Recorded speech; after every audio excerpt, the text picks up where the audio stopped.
All right, folks, two products to look at today. Now, they are complementary products. They're not interdependent on one another. It's the Bluesound Node and these really cool PSB Alpha AM5 speakers. I haven't reviewed speakers before or anything like the Node, so please just keep that in mind. I've gotten a little close with some THX supported technology. And anyhow, I really felt compelled to give these a try because I'm going through a bit of a tech evolution, let's just say. So the quick story is when I was a kid, like growing up, I had to piece together my PCs. Like a lot of us probably did. And I had these crappy old JBL speakers. Anyway, when I finally had enough money because I had a job and everything, I bought a nice 5.1 surround sound system like Altec Lansing, and I put, a subwoofer and all that, and there were just cables everywhere. And the path that I've gone through is basically trying to simplify and to get rid of cables and wires and things. But, the other part of that is that I've wanted more power recently for my gaming. So I did go back to a desktop. Long story there too. But anyway, I started looking at speaker systems. And what I found is that you can spend a little amount of money, like let's say $200, and you can get a nice sound bar or something. But if you really want quality, you got to spend more money. And I started looking at stuff like these, and then these came my way. So, okay, enough preamble. The PSB Alpha AM5 speakers are a pair for $600. Now, these are bookshelf speakers, and they have very, very good audio. And the second product to talk about is the Bluesound Node, but we'll go back and forth. The Node, however, is $550. It just came out, and it's for streaming, and it has THX quality. So whether you want to stream from your phone or another device, it'll send that audio from whatever device to the Node and then to whatever you want to send it to that's connected to the ecosystem. It could be these AM5 speakers, but it could also be some other speakers in your home or other connected devices.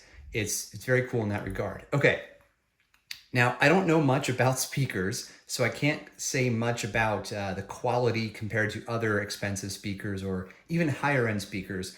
But I can say that the build quality is super cool. So this grill is magnetic. I just think that's so cool. I don't know, maybe you would prefer to see the aesthetic of the speaker and the sub, but I don't know. I just think this is a nice look as well. And I appreciate that it's very easy to make that adjustment. So let's take a look at the back, because then you get a sense for the connectivity. Now, I haven't played with speakers like this in forever, so I totally forgot that this is still a thing where you thread the wires through and then you sort of clamp them on. Hang on. All right, so you do that with these. You have your left and your right, and it's for power transfer from one speaker to the other. And let me show you the back of the primary speaker. I call it the primary because this is the brains.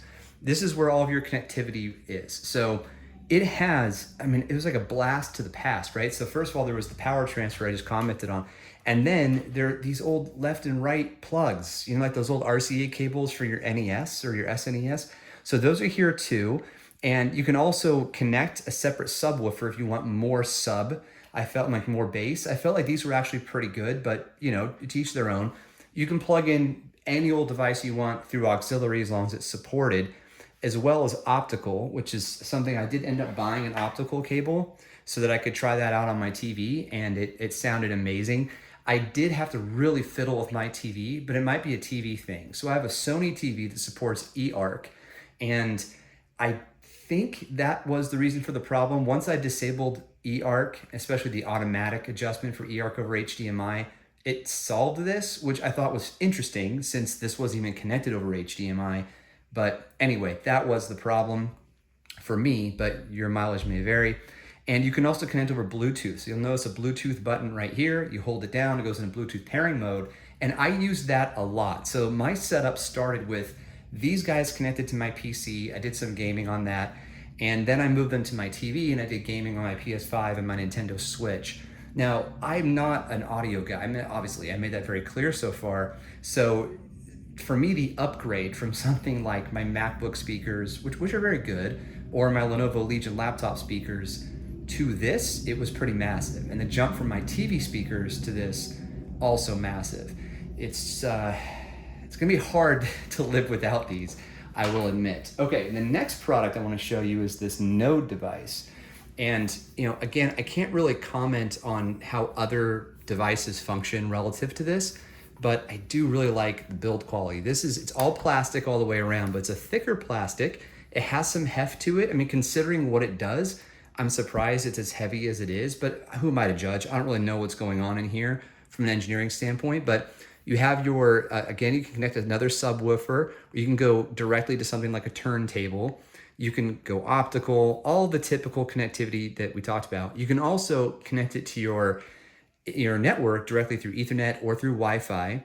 And then it has its own eARC support, and that's just for the power. So you get a multitude of connectivity, and you also get access to an app from Bluesound, which is called BlueOS. And with that app, you can take your phone and just start streaming to whatever speakers this is connected to in your entire home or your office or wherever you have it placed. So I do go a little bit more in depth into my experience and what I like about this in an article on Geeks Worldwide. So I'll put a link to that in the description of this video. And just take it a little easy. I don't know too much about this stuff, but my overall commentary from a guy who is now fine with getting back to having stuff on his desk and having some cables around, and someone whose experience has been primarily laptop speakers for the last, I don't even know, 15 years. For the price, especially, this is an insane upgrade. Insane. And I could definitely see myself buying these. Now, keep in mind, there's also another model called the AM3. That one is shorter, and I'd imagine it doesn't have as much clarity and oomph as these speakers do, but my office is only 120 square feet, so I can actually live with some smaller speakers that would take up less space on my desk, and I'm very tempted to do that. So, okay, that's what I've got so far on this one. Check out the article too, and let me know what you think. All right, thanks a lot.